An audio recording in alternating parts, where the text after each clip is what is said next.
the depression, the anxiety, the pain, that to me it felt like something like that was piercing me. It felt like there was like a knife constantly twisting and turning in my heart, like in the middle of me. It was really painful. And what I'd been doing up until that point was just trying to get that knife out. And also thinking, why is it there? Is it because of what happened to me when I was 14? Is it what happened to me when I was 17? Is it this? Is it that? Is it my family? What is it? That's the story. I say story, I'm not belittling people's stories. I'm just saying it's the narrative, isn't it? So I decided to use the knife as the meditation, to actually meditate on it. And the whole thing starts to change when you do that. Because until that point you've been trying to get rid of your suffering or get rid of your pain. But if you turn your pain into your meditation, you're moving towards it. And how can it hurt you if you've decided to move towards it? You've made that choice. So what I started to do was just focus on the pain, but try to bypass the judgments. I don't like this. This is so terrible. Why am I depressed? Why am I anxious? And just feel the feeling. And it's a sensation in the body.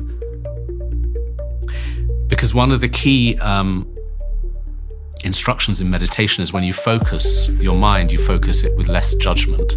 This is good, this is bad. You just focus. So you're focusing on that feeling without pushing it away, without saying, why do I feel like this? But just the feeling.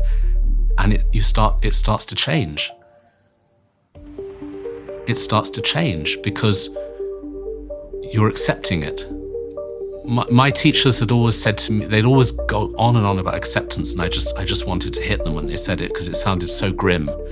You know, you've got to accept yourself, or you've got to accept your suffering. To me, that sounded like you're going to, for the rest of your life, be dragging this bag of rocks up a hill.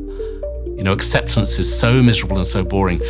I didn't realize that what they meant was compassion and self-acceptance at a very, very deep level. So I'm focusing on that feeling in my body and trying not to go into the stories about it or the hatred of it, and just move towards it and kind of become one with that pain. And then you relax and something kind of releases. And I mean, I think it works on a chemical level, because basically when you're trying to push pain away, you're creating enormous amounts of cortisol in your body, the stress hormone. And when you relax, the endorphins arise, you start to feel happy. I mean, it's quite bizarre that the thing that has hurt you so much starts to turn into a kind of joyful feeling.